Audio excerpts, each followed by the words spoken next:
Tudo Ó, bem, já tá aqui, ó. Marco? Saudade, meu querido. Como vai? Tudo bem? Saudade também. É um prazer e uma alegria estar aqui entre vocês. Peço desculpa pelo improviso. Estou entrando no meu celular. Se houver eventualmente alguma interrupção, porque eu não sei mexer no aparelho direito, né? Eu retorno com muito prazer, né? Eu estou aqui num compromisso, então eu peço perdão também pelo barulho. Mas, Kiko, realmente um prazer enorme estar aqui ao seu lado. Meu abraço a você, a Maria, a família BCM, aos membros Diamante. Convidar todo mundo novamente para colaborar, né? Com o DCM, que faz esse jornalismo tão instigativo, tão interessante. Realmente é um privilégio poder fazer parte dessa história. Valeu, meu caro. Obrigado por nos atender. Marco, expectativa com o voto da ministra Carmen Lúcia, depois da lambança do ministro Fux ontem. Queria que a gente começasse por aí. Você pode falar um pouquinho o que você está esperando? Claro, o primeiro registro que eu gostaria de fazer é que de onde nada se pode esperar, nada vem efetivamente, ou pelo menos não costuma vir, né? Não dava para esperar nada diferente do ministro Fux, até porque ele deu demonstrações inequívocas e ia divergir dos seus colegas. Então, é importante nós não nos assustarmos. De alguma forma, querido Kiko e demais colegas que estão nos acompanhando, enfim, isso até legitima o resultado do julgamento, né? Apresentar uma divergência, por mais absurda que ela seja, só mostra realmente a independência do nosso sistema de justiça, né? Que é exatamente o que confirma o que nós temos sustentado faz tempo contra o que dizem as autoridades americanas e o bolsonarismo de modo geral, né? Eles, inclusive, têm dois ministros, né, na corte, que eles próprios nomearam, tem um outro ministro, o ministro Fux, que se alia ao pensamento deles, então é um sistema de justiça absolutamente independente. Agora, ele não surpreendeu, mas não deixa de ser um absurdo, né? Não houve o que a gente chama de direito de subsunção do fato à norma, que é quando a gente pega os fatos e aplica, na verdade, a legislação penal e processual correspondente à gravidade de cada um de todos esses fatos, né? Ele examinou, na verdade, de forma superficial e aplicou teses com as quais ele não tinha nem sequer nenhuma intimidade. Citou juristas, inclusive do grupo Prerrogativas, né? Citou Juarez Tavares, citou Lênin Streck, enfim, citou um número enorme de juristas que nunca, nem sequer, em nenhuma outra oportunidade, até onde eu sei, fazendo essa pesquisa, ele tinha citado, né? Vamos lembrar que o Fux é o segundo ministro que menos concede HC. Portanto, dá para afirmar de forma categórica, inequívoca e comprovável que ele é um ministro extremamente duro. Ele foi duro, inclusive, nos episódios do 8 de janeiro, em relação, digamos, aos magrinhos que estavam envolvidos nesses tristes episódios de depredação do patrimônio público, né? E o curioso é que ele tenta absolver, né, digamos, o mandante desses crimes, né? Mas não absolve o ajudante de ordens, né? Então ele absolveu quem deu as ordens, mas não absolveu o ajudante de ordens, né? Ele está condenando o mordomo, né? Como já disse alguém nas redes. Para concluir, a ministra Carmen Lúcia, seguramente uma ministra muito preparada, a gente nem sempre concorda com ela, natural e saudável, né? Que a gente não concorde, mas eu acho que em relação a esse tema em especial, a gente pode esperar o melhor, né? É a única mulher que integra a corte, tem uma posição absolutamente coerente, e se ela for compatível com tudo que ela já disse até agora, ela vai condenar, não tenho dúvida. Eu estava ouvindo agora uma entrevista muito boa do José Eduardo Martins Cardoso, brilhante no UOL, e ele falou que o voto do Fux beirou o teratológico, tangenciou o teratológico. Mas disse também que não é justo fazer ataques, foi muito cuidadoso. Você acha que ali a mudança se deve a algum motivo especial? Como é que você enxerga o que aconteceu? Olha, ele foi tomado por um garantismo, né, de ocasião, um garantismo de circunstâncias que só se aplica na história da longa carreira que ele tem no sistema de justiça, porque ele foi desembargador pelo Tribunal de Justiça do Rio, ele foi ministro do STJ, que é o Superior Tribunal de Justiça, e ele é, já há algum tempo, nomeado pela presidenta Dilma, exatamente quando José Eduardo Cardoso era ministro da Justiça, ministro do Supremo Tribunal Federal. Em nenhum dos momentos pelos quais ele passou, né, nessa longa trajetória do sistema de justiça por julgamentos penais, ele avocou teses garantistas como essas, né? Então, eu não sei se ele foi picado pela mosca do garantismo, mas se ele foi picado pela mosca do garantismo, que essa mosca continue produzindo efeitos nos julgamentos do alvo preferencial, dos alvos preferenciais da justiça penal brasileira, que é uma justiça fortemente midiática que quase sempre recai sobre a população pobre, preta e periférica. Mas mesmo que ele tenha sido tomado por um garantismo de circunstância, ele não aplicou as teses garantistas ao caso concreto. Faltou ele examinar com profundidade cada um dos episódios para perceber que essas teses não se aplicavam a nenhum desses golpistas que merecem, evidentemente, ir para a prisão e serão, evidentemente, presos com o devido processo legal, com a presunção de inocência, com o direito sagrado de defesa, todos esses direitos respeitados. Isso é importante porque dá legitimidade, evidentemente, ao processo. Agora, o ministro José Eduardo Cardoso é uma pessoa, evidentemente, muito culta, é muito elegante, né? Então, ele foi cuidadoso nas palavras, como é característico, é um grande jurista, né? Mas, no fundo, deu para entender bem o que ele quis dizer, né? A surpresa dele é a surpresa de todos e cada um de nós. Marco, do ponto de vista técnico, jurídico também, muita gente está assustada. O que pode acontecer a partir de agora? Se tiver mais um voto, vai ter os embargos infringentes. Você pode, por favor, esclarecer um pouco o que se espera a partir de agora, contando que a Carmen Lúcia e o Zanin votarão contra os golpistas? Vamos imaginar que haja divergência em relação, digamos, ao envolvimento de um desses réus ou a qualquer outro tema. Isso poderia ensejar, na verdade, a apresentação de embargos infringentes, e aí a discussão, dada a jurisprudência, enfim, do Supremo, é se esses embargos seriam julgados no plenário da Corte ou na própria turma. Se não forem embargos com condão, né, de, digamos, alterar o resultado final do julgamento, se forem questões meramente laterais sobre dosimetria da pena, há uma jurisprudência consolidada do Supremo Tribunal Federal que determina que o julgamento seja processado na turma. Então, não altera muita coisa, tá? De toda sorte, vamos até imaginar que esse tema seja levado no caráter, digamos, recursal para o plenário da Corte, tá? Conferindo ainda mais legitimidade para esse julgamento. Não vejo problema nenhum. Kiko, o que a gente precisa dizer para a opinião pública, de um modo geral, para cada uma das pessoas que está nos assistindo, a quem de fato interessa um julgamento, digamos, rápido? A nenhum de nós. Isso permitiu, o julgamento desse ano, inclusive que a direita, a extrema-direita, tentasse viabilizar uma candidatura, que é a candidatura de um Bolsonaro de Botox, que é o governador do estado de São Paulo, né? O Tarcísio de Freitas está passando vergonha em rede nacional, né? Se o julgamento do Bolsonaro tivesse sido processado no ano que vem, por exemplo, em março, né, perto do prazo de desincompatibilização, eu duvido que o Bolsonaro abriria mão da possibilidade de ser candidato, e eu duvido que o Tarcísio se lançasse candidato a presidente e largasse o governo do estado, que ele precisaria sair, deixando na mão do vice por 9 meses, né? Você imagine, aí de repente o Bolsonaro, né, poderia traí-lo, como costuma fazer com seus asseclas, né? Foi o que fez com o Moro, né? E com tantos outros aliados, a gente está vendo isso, né? Foi o que ele fez, inclusive, com a deputada Zambelli, com tantas outras pessoas, enfim. Então, se tivesse transcorrido com mais calma e serenidade, isso não traria nenhum prejuízo para a gente. Aliás, com mais calma, porque com serenidade está sendo julgado o tema, né?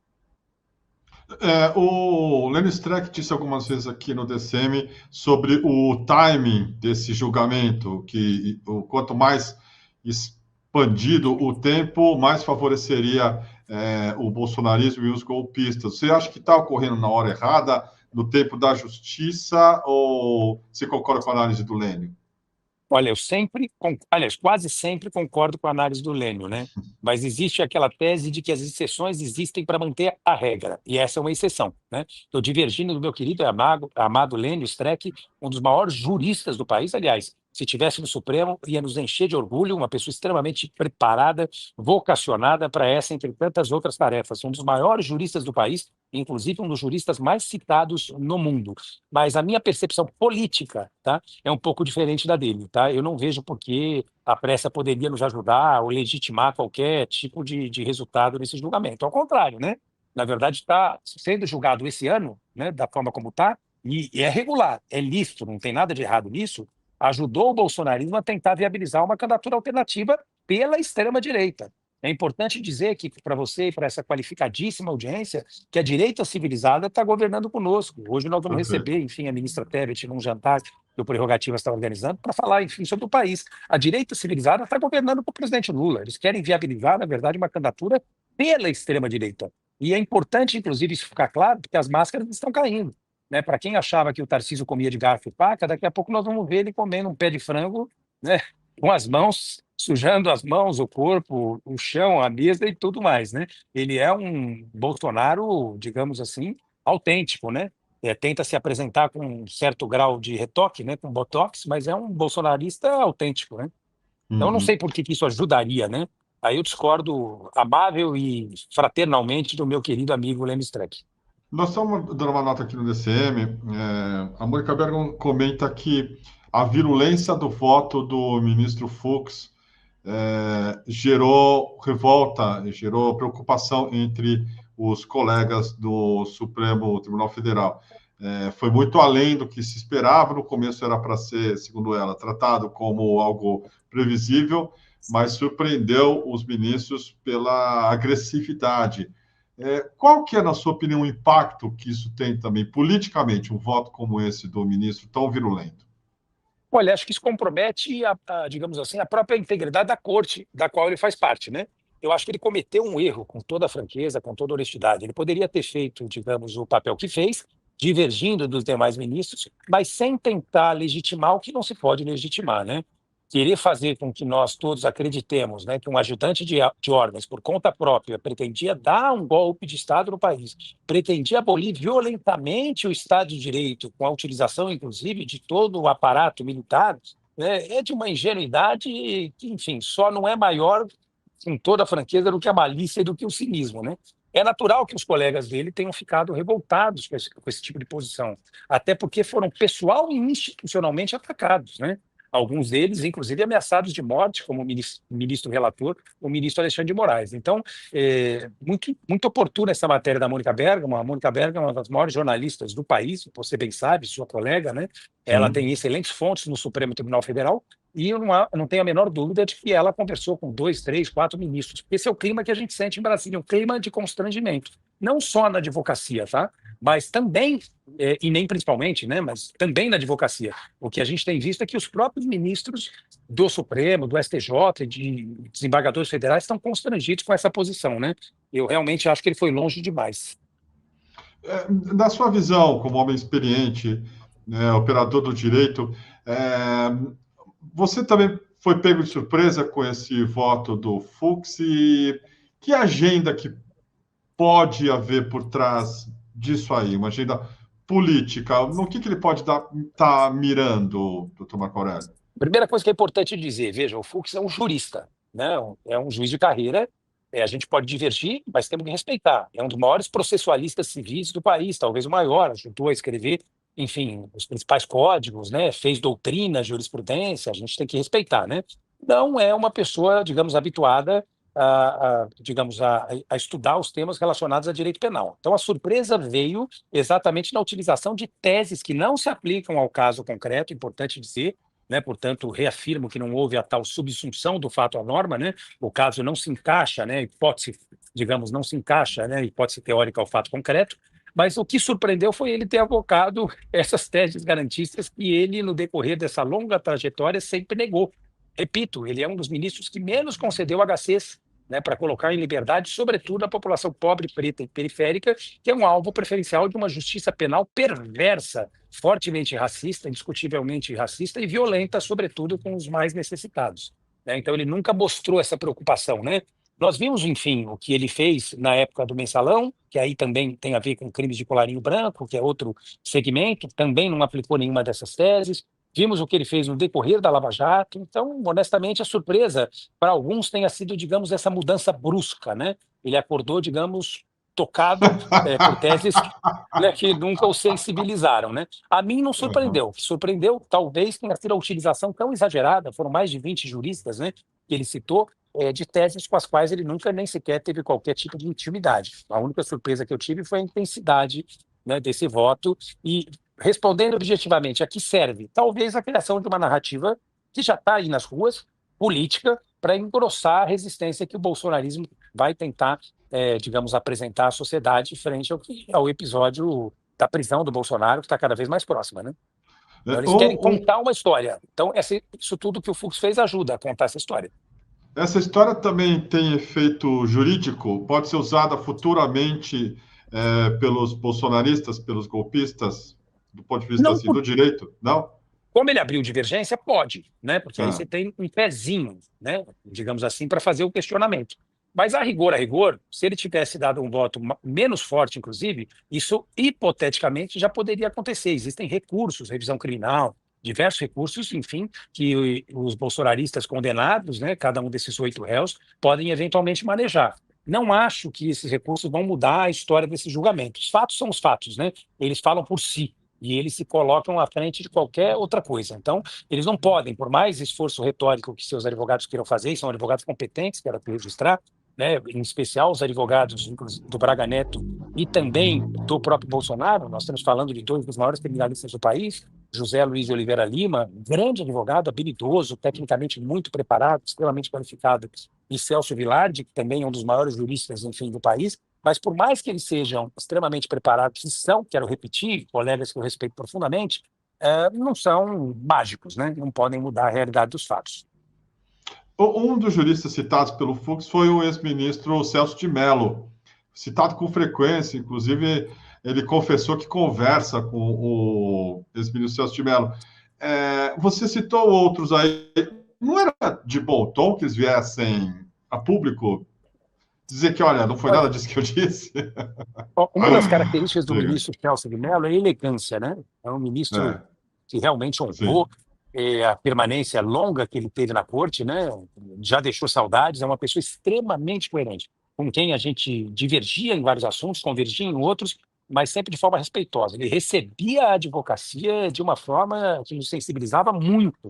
Um dos maiores juristas que merece o nosso reconhecimento, o nosso aplauso. Mas ele é uma pessoa muito elegante, ele não costuma comentar votos dos colegas dele, e não acho que ele abrirá uma exceção, né? Acho que isso cabe aos juristas, né? E, evidentemente, os juristas têm condições de fazer isso, mostrar que ele está utilizando, né, os votos do Celso de Mello e as posições do Celso de Mello, sem que essas posições e esses votos tenham qualquer tipo de relação com esses fatos que estão sendo examinados, mas para tentar conferir uma certa autoridade às posições que ele passou a ter, né? Claro, porque o ministro Celso de Mello, como eu disse, é um dos melhores ministros da história do Supremo, né?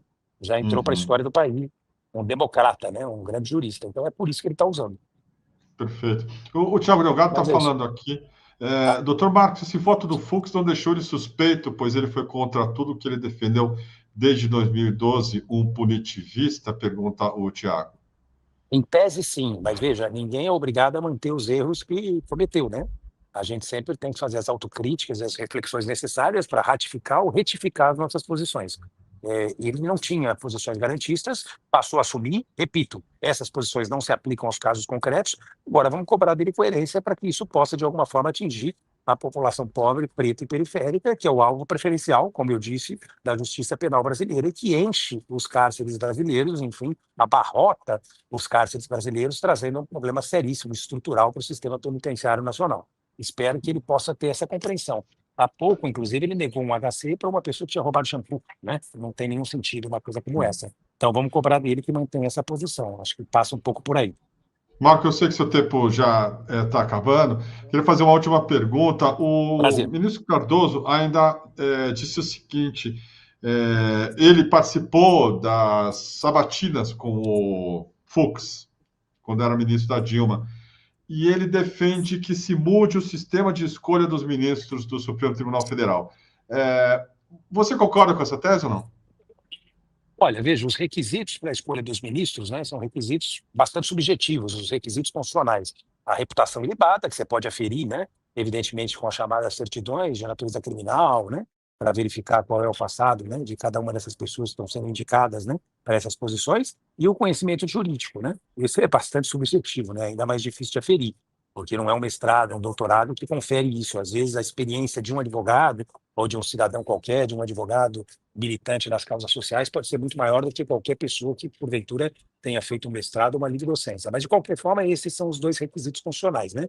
E a escolha, ela é política, sempre é. Ela recai sobre esses pressupostos, né? Reputação ilibada, né? E sólida formação jurídica. Eu acho que a gente poderia agregar algum outro, né?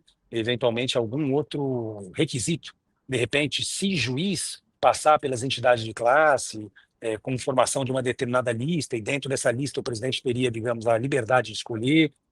Essa mudança poderia até ser saudável e bem-vinda, mas ela teria que ser muito, muito refletida, tá? Eu confesso que eu não sei qual seria o melhor modelo, mas é importante essa reflexão do ministro Zé Eduardo, dada a experiência que ele tem, porque, afinal de contas, ele era ministro da Justiça quando a presidenta Dilma teve a oportunidade de indicar a ministra Rosa, o ministro Fux, enfim, e outras pessoas para o sistema de justiça, né? Então, é uma experiência que a gente tem que aproveitar. Agora, paradoxalmente, ficou claro também, né? O Fux, indicado pela Dilma, vota a favor do Bolsonaro. É uma prova de robustez das instituições, de independência do judiciário e de Por democracia outro também. lado, Ah, o Alexandre de Moraes, indicado pelo golpista Michel Temer, votando contra o Bolsonaro, sendo que o próprio Michel Temer tem tido muita generosidade com o Bolsonaro, né? Não sei se Uhum. escreveu cartas para ele, como é que se comunicou, mas chegou a falar bastante com ele no decorrer das crises que ele enfrentou na época que era presidente da República, né? Não é uma Uhum. surpresa que eles têm afinidade de princípios e propósitos, têm uma visão de mundo muito parecida, né? Perfeito. E, na Obrigado, verdade, aquela Marco. ponte para o Ah, atraso, né, que o Temer tentou fazer sim. naquele curto espaço de tempo, né, em que golpeou a democracia brasileira e assumiu a cadeira de presidente da República, aquela ponte para o atraso, quem ajudou a construir foi o Bolsonaro nos 4 anos pelos quais ele passou, né, à frente do país, né? Então, de certa forma, eles estão juntos, enfim, jogaram o país no obscurantismo, né? Pois é. Você, se tivesse que escrever a história do Brasil, esperaria essa virada também do Alexandre de Moraes? Foi uma surpresa também? Diga lá. Olha, eu acho que ele é uma pessoa extremamente conservadora, muito dura em matéria criminal, mas acho que ele tem um compromisso com a democracia, né? Então não é exatamente uma surpresa nesse aspecto, tá?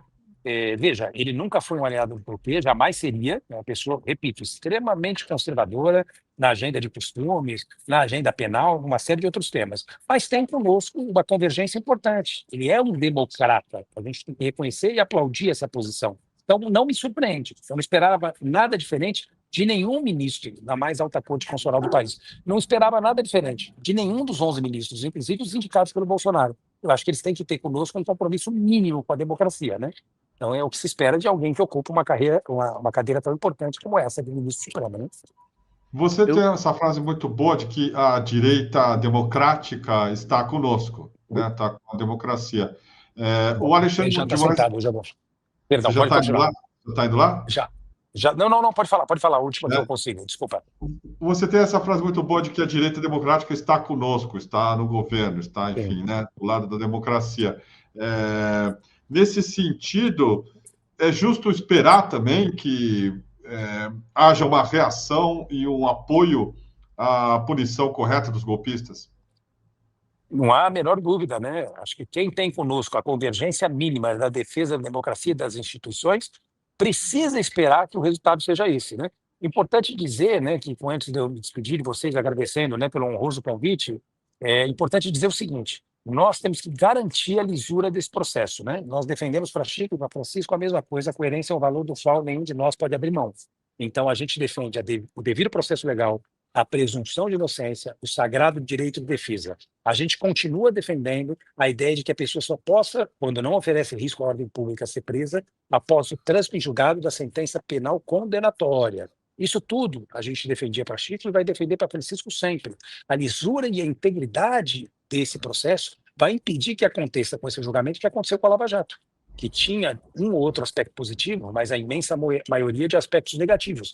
A revisão que foi feita, enfim, em relação à Lava Jato não será feita em relação a esse julgamento. Para a gente garantir a legitimidade e efetividade dessas decisões, é fundamental que os princípios e vetores, enfim, do direito sejam rigorosamente respeitados. Repito, a coerência é o valor do qual nenhum de nós pode abrir mão. Não abriremos, né? Isso é fundamental, né?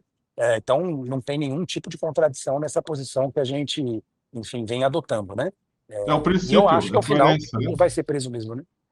Princípio é uma questão de coerência, né? De De você. princípio, de valores, enfim, né, de coerência. A gente realmente tem que trabalhar para que esse julgamento tenha, enfim, né, toda a integridade e toda a legitimidade necessária. Inclusive para que a gente possa dizer nunca mais. Se você fizer, desde a proclamação da República, uma conta rápida, eu vi esses dias e fiquei perplexo, revisitei fatos históricos importantíssimos.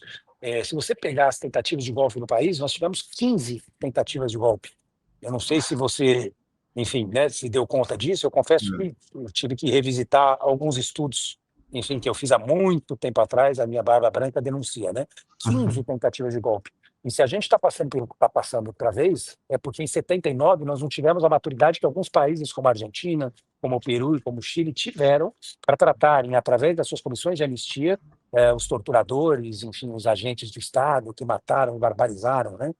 Enfim, uma série de cidadãos da forma como eles trataram lá. Nós não tivemos a maturidade de fazer isso aqui. Nós concedemos uma anistia ampla, geral e restrita, nós sabemos onde esses torturadores estão, onde eles moram, e não fizemos absolutamente nada. Isso encoraja esses golpistas a tentarem atentar contra as instituições novamente. É quase como se eles tivessem uma espécie de salvo-conduto, né? É quase como se eles estivessem recebendo uma espécie de convite para tentar novamente, né? E para que a gente possa efetivamente dizer nunca mais, é fundamental que eles sejam punidos, porque a pena, como você bem sabe, tem um duplo caráter no mínimo, né? O caráter punitivo, enfim, propriamente dito, o restaurador, né? Que tem a ver com penas pecuniárias, né? Para ressarcir danos eventualmente provocados ao erário ou a particulares, e a prisão, né? Que é uma pena privativa de liberdade, e o caráter pedagógico, né? Que você, na verdade, lança sobre a sociedade em relação a determinada conduta. Se você fizer isso, essa conduta é reprovável, moral, socialmente, juridicamente, você seguramente vai ser apenado de forma bastante firme e dura, né? Então, para que essa dupla dimensão seja atingida, é fundamental que essa turma seja presa, né? Mas nós vamos ter muita discussão ainda, porque em breve ele vai comer meia dúzia de camarões para entupir o intestino e para tentar ficar em casa. O Estadão contou 40 anistias só no período republicano. 40. 40 anistias e 15 Só no tentativas de período. golpe, com 5 consumadas. É. Uma Quer vergonha, dizer, uma tristeza, é. né? A nossa regra é quase o golpe, com interregnos democráticos, né? É quase isso. Obrigado, Olha, Marco. prazer, um privilégio estar Abraço. aqui com essa audiência Prazer é super nosso. qualificada. Um beijo grande, tudo de bom para vocês. Obrigado, Um hein? beijo, querido. Bom trabalho. Tchau, tchau.